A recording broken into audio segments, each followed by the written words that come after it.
All right, let's go ahead and get started here before I start hacking again. Thanks everyone for hopping on today. My name is Ryan Dosen. I'm Director of Sales here at Host. Got Chris and Eric also from the team to join us like usual. They're going to be here. Remember, if you guys have any questions, feel free to type them into the chat. Chris and Eric can try to supply answers to you guys there. If we have a little bit of time at the end, we'll be able to answer some of your questions there too.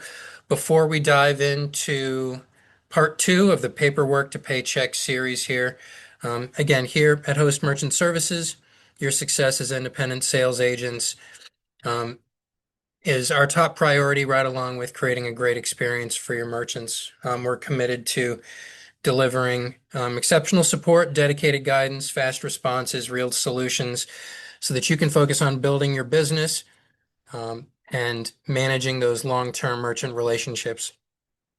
You and your merchants have come to expect and enjoy 24/7 US-based technical support, personal relationship managers who know your business and help you get your merchants up and running through streamlined approvals. You guys have access to a fairly unmatched selection of payment technologies, physical devices from companies like Valor, Deja Vu, Ingenico, Swipe Simple, and more, as well as a large library of software and technology products, like our Cloud Manager software suite. More and more is getting rolled out there every day. We're not here to talk about Cloud Manager today. We're here to talk about Paperwork to Paycheck. So let's go ahead and hop in there. Let me share my screen.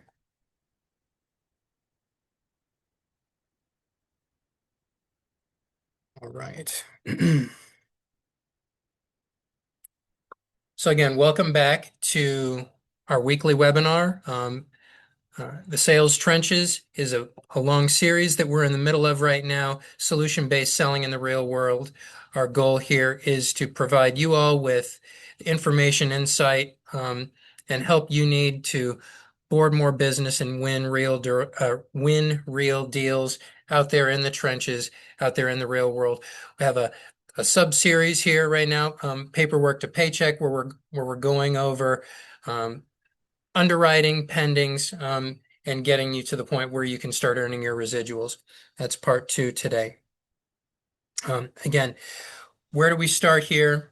So now that the deal has been submitted clean, what happens now that a deal goes into underwriting? But before we get into underwriting, just kind of a little uh, more info as to what we're actually dealing with here, right? So underwriting is there for a reason. It's there to protect, okay?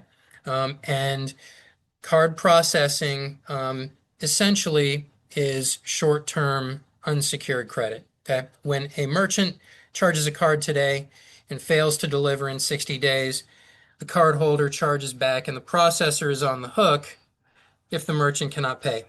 All right, so underwriting exists to price and limit that exposure before it's actually created. Okay, so every question underwriting is asking is really getting to one large question, which is if this merchant disappears and things go bad, who's going to eat the refund? Okay, and if we can answer that convincingly up front, the files are going to fly through like most of your files do here.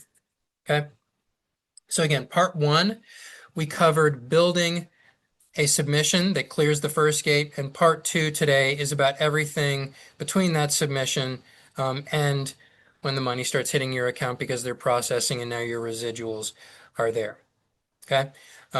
So where most deals are won or lost is not necessarily in the pitch. Sometimes it's in the middle. It is in this middle stretch where speed and communication can decide whether the signed merchant becomes an actual paying account.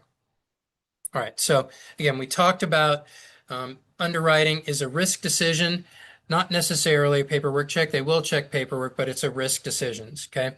They're not grading your file. They're deciding on whether a bank can safely stand behind the merchant's future card volume, okay?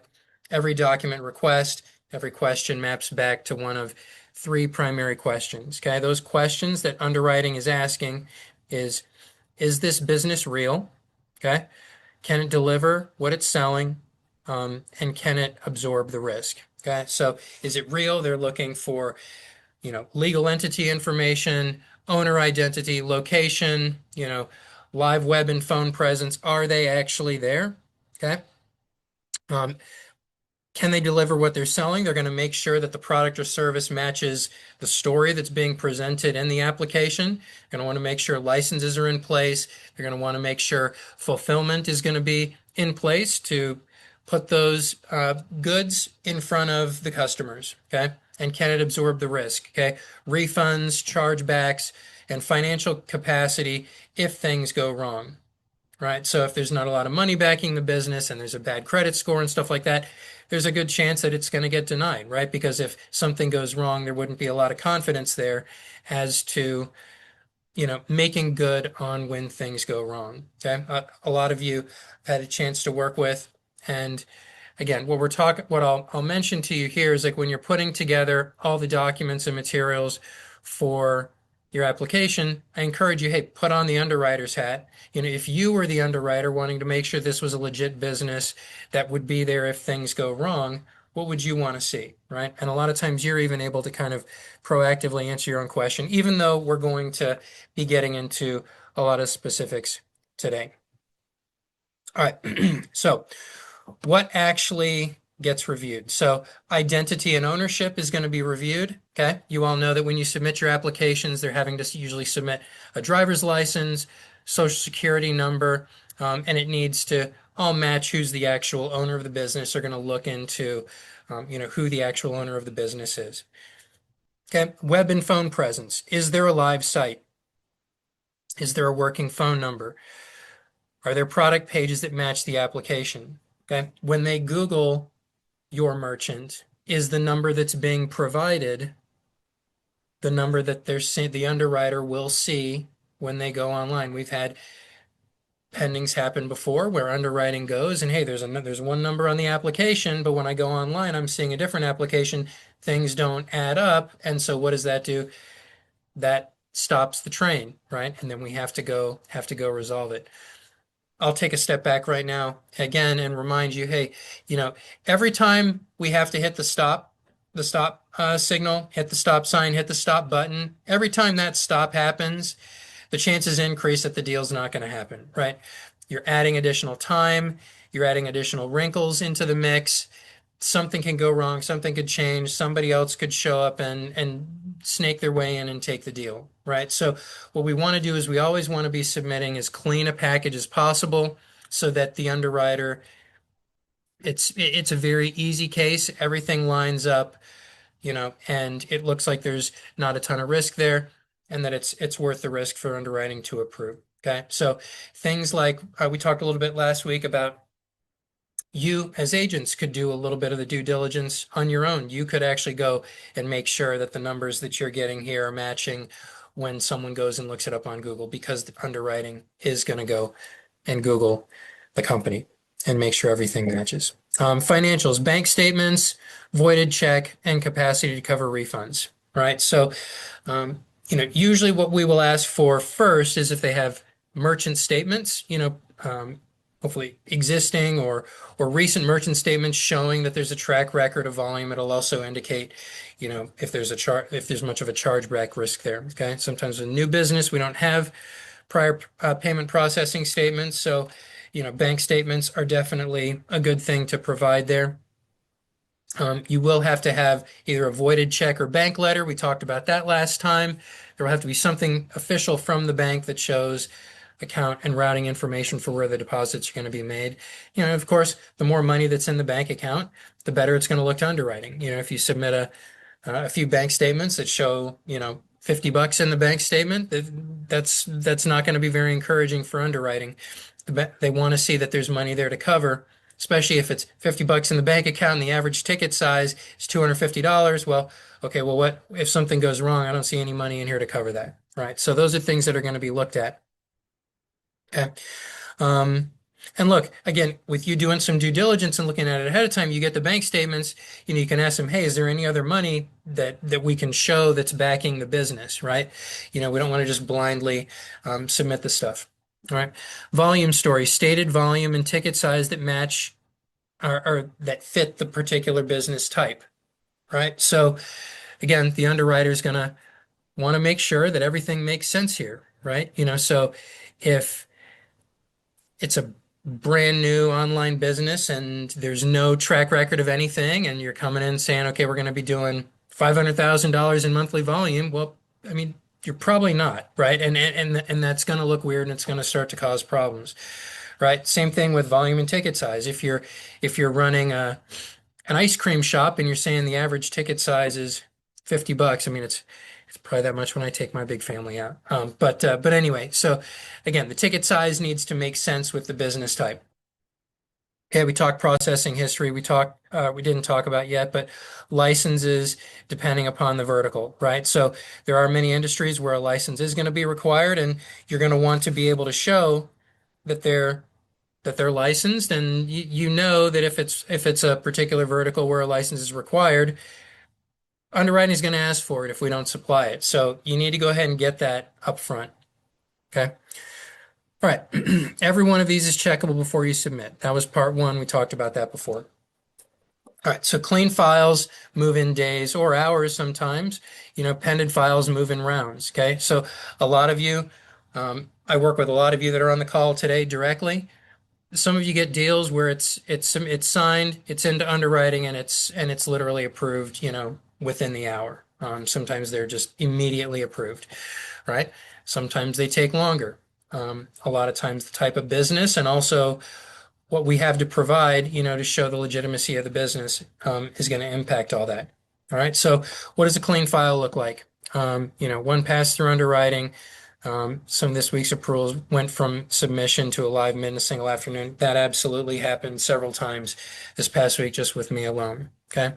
What happens with a pended file and why do we want to do the extra work up front to make sure it flies through the first time? Well, again, goes, they hit the stop sign, they request additional information. You have to chase your client. Hopefully, they're able to put it together. They get it. Then you go back into the queue. Days are going by. And the more time that goes by without them active, the greater the chance that you lose them. And also, on top of that, you're missing out on days of residuals too. Okay. So, all right.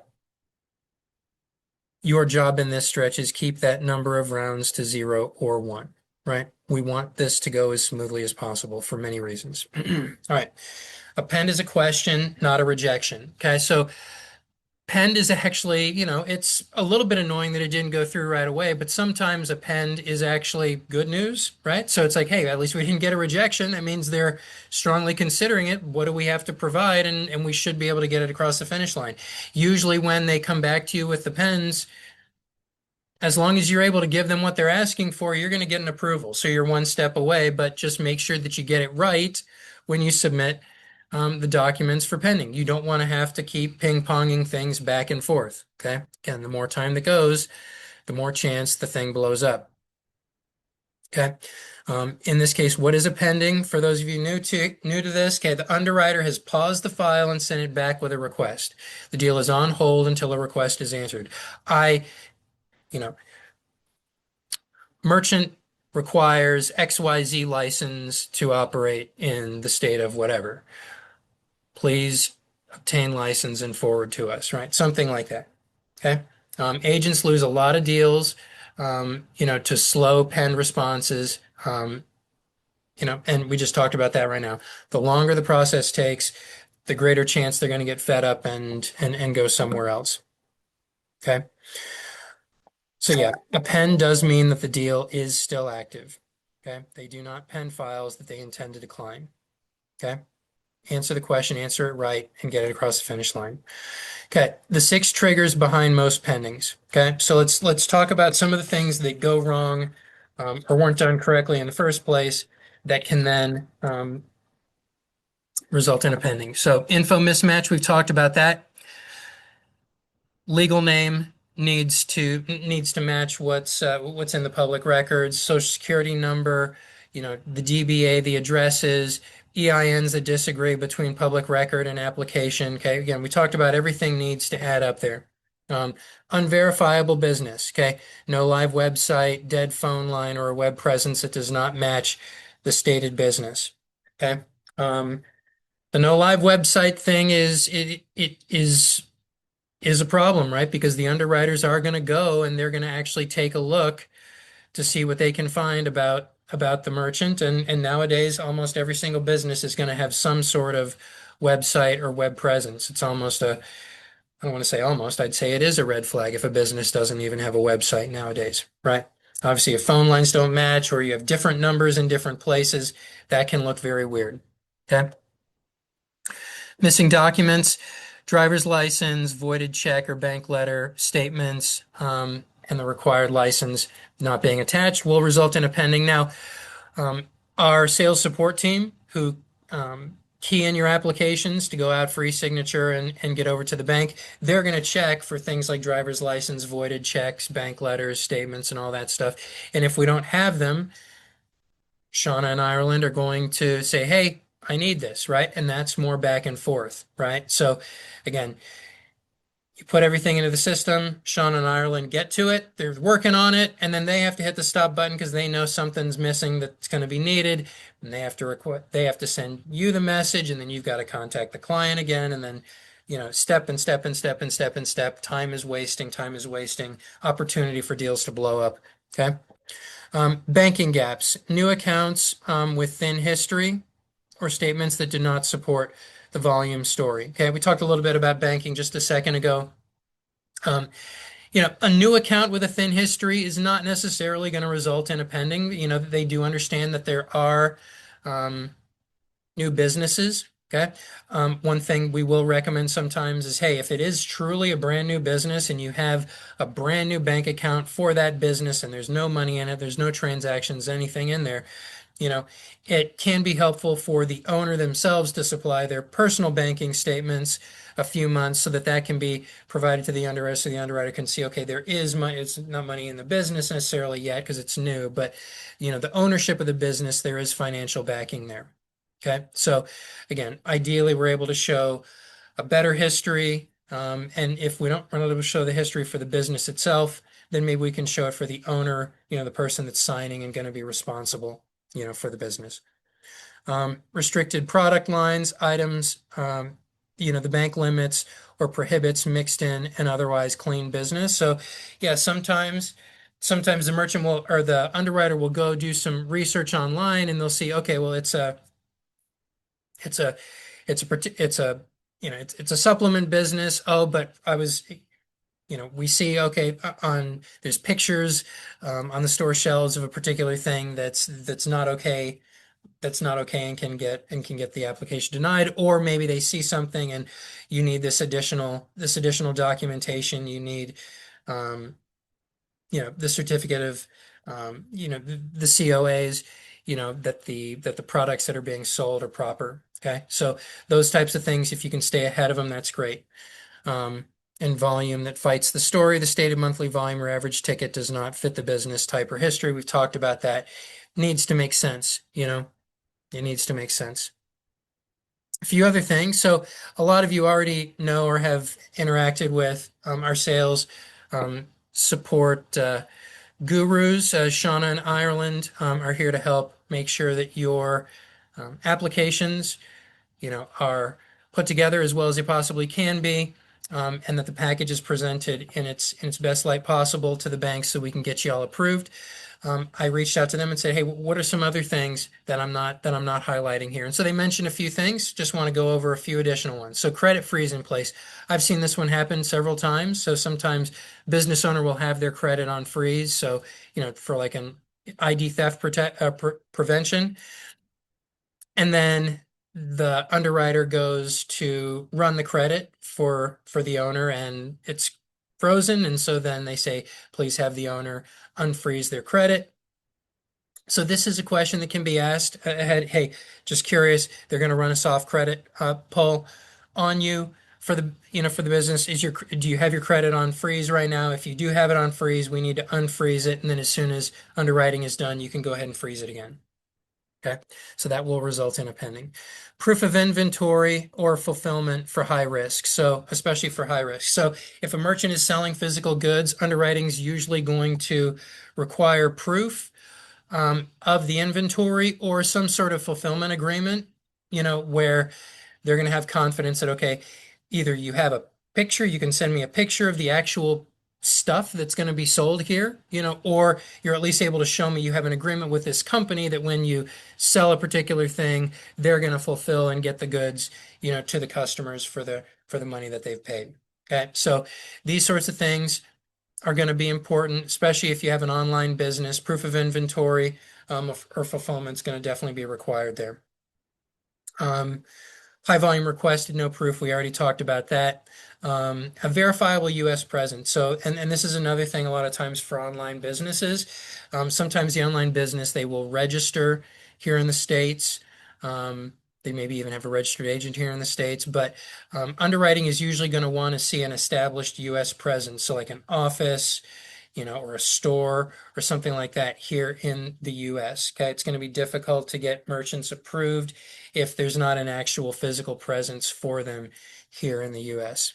Okay. Um, there are other things to watch out for. So a few more things here. So high chargeback ratios can be a problem, okay, and can cause not only pendings but denials. And sometimes you'll have RDR in place, rapid dispute resolution. So a lot of high-risk merchants get pended for RDR if the merchant is already enrolled prior to signing up. The agent or merchant can provide this information with the submission. Okay, so that's something that a lot of times the merchants will put RDR in place. If you already have it, let us know so that we can supply that information to the bank. Okay, high-risk merchants such as travel, subscription-based consultants, high-ticket custom goods. A lot of times the underwriting is going to want to see, okay, well, what are your agreements? Like, what are the agreements and the terms that people are signing off on here? And they'll want to see that.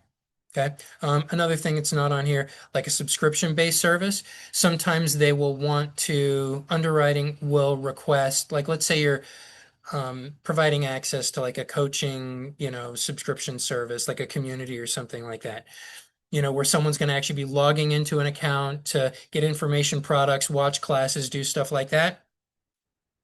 Underwriting will also sometimes ask for, hey, I need a login so that I can actually get in and see what people are paying for in here. Make sure that everything is good and expected and kosher in there. Okay, so if you have something like that, like an online, subscription-based business where people are going to be logging in and viewing and doing things, underwriting is a lot of times going to want a username and login credentials so that they can check it out. Okay, so you want to provide that up front if you can. E-commerce, if the merchant has a website, make sure they have terms and conditions, refund policy, clear, and also contact information. And another thing for online pharmacies, nutraceutical supplements, these types of merchants almost always can get pended for legit script certification. Okay, so if they have it, you can get it into our hands here in the beginning, and then that can be submitted up front because that's going to be required.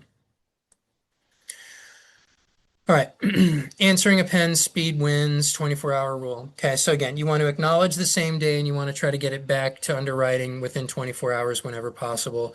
Faster answers are gonna result in better chance for approval, and obviously you want to get them approved as quickly as possible. One reply with everything in it, work the ticket thread, reply inside the submission thread so nothing gets lost, and prep the merchant from day one. We talked a little bit about this. Tell them at signing, underwriting may ask questions. If you have a license, voided check, whatever, but you can also let them know, hey, underwriting does sometimes ask questions. If they have any questions, I'm going to need you to be ready to get a quick response back so that we can get your deal approved.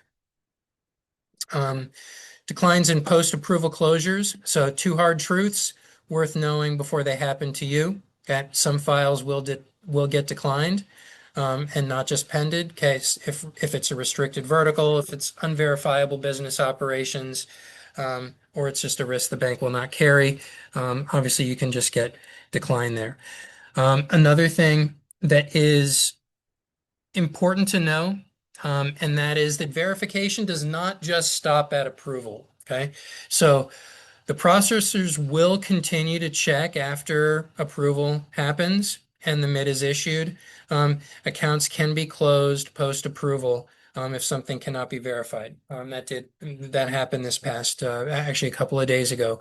Um, the underwriting continued to do due diligence, and they found as they kept digging online there was some stuff that didn't seem to add up on one of the high risk deals that we had this week. Okay, so that stinks. It was a deal that was won, and then and then it gets closed. Just be aware that can actually happen.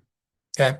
Um, Now, one thing to be aware of too is that so these accounts where the things didn't add up, it's going to be tighter scrutiny with low risk as opposed to high risk. Okay. So this these accounts, there were two of them that got initially approved, and then underwriting came back and closed the accounts. But as a part of the closure of the accounts, they even encouraged, they said, hey, you might consider high risk options for this one. Okay, so you can see over here on the right, many declined or closed accounts can be a fit for a high risk program. As you know, we have very strong relationships here with Host, not only with low risk, but also with high risk. Okay, so those accounts are in the process of we're attempting to reboard them with high risk banking now. Okay. Approval. So what happens after the mid? The mid's assigned, the equipment and our support team are going to make sure that the equipment and the VAR are set up, terminals are programmed, gateways are programmed, point of sale gets programmed. Okay. And then onboarding and support are going to take over. They're going to ship everything out, contact your clients, and get them up and running. And then, of course, the goal is to get that first batch processed so that your residuals can start streaming in. Okay. Um, Approval is not the finish line. Okay. The gap between approval and the first transaction is where some accounts can quietly die. It does happen where you've done all this hard work to get the merchant approved. They get approved. They've even got their equipment, but for whatever reason, they haven't taken that additional step to actually start processing. Okay. So again, what should you be doing? You want to definitely be making sure that you continue to follow up after the deal is won to make sure that the processing has started. Okay. First week checklist, equipment delivered, test transaction run and voided. You know, the staff has been trained and shown how to do things. You can at least verify that that happened. That first real batch is settled, old processor canceled, and then at least a 1 week check-in call from you to make sure everything is good and everything is running. Okay, residuals, we're going to talk a little bit more about residuals next week. Okay, but again, the merchant's going to process. At the end of the month, they're going to settle. Residuals are calculated at the end of the month, and then they're paid at the end of the next month. Residuals, the payments themselves do lag, because things have to be calculated and verified, and then they're paid the next month. Okay. One thing I want to leave you with today, because we're almost out of time, and I got a hard stop here. And you all are here with Host because you know that we receive pretty much the highest ratings in the entire industry for customer service and satisfaction. What does that mean for you? That means your residuals stay on the books and stay paying you longer with us than they are with other companies. Okay, so retention is the residual multiplier. Partnering with Host is how you multiply your residuals. Okay, when you board merchants with other companies, merchants stay with Host 3 to 4 times longer than they do with the average company out there. So it's good that you're here and you want to stay here, because the thing to remember is that, hey, a merchant that kept, for 3 years is kept for 3 years is worth several merchants that just kept it for 6 months. Okay. So again, promoting us a little bit here on this, but again, you're building your book of passive income. Well, the passive income goes away if it doesn't stay live. You want to be boarding your merchants with a company that's going to keep that merchant happy and keep them there long term. All right, so really fast, I'm out of time today. Just a quick paperwork to paycheck checklist. Go ahead and grab a screen grab of this. This is going to show up on the YouTube channel here probably next week.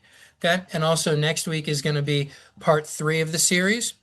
Okay, so looking forward to wrapping up this series with you, and also getting to some new technology and some other exciting stuff in the future. So If you had any questions that didn't get answered today, reach out to me, reach out to your relationship manager. We'll be happy to get you the help that you need. Thanks for coming today. I'll see you guys next week.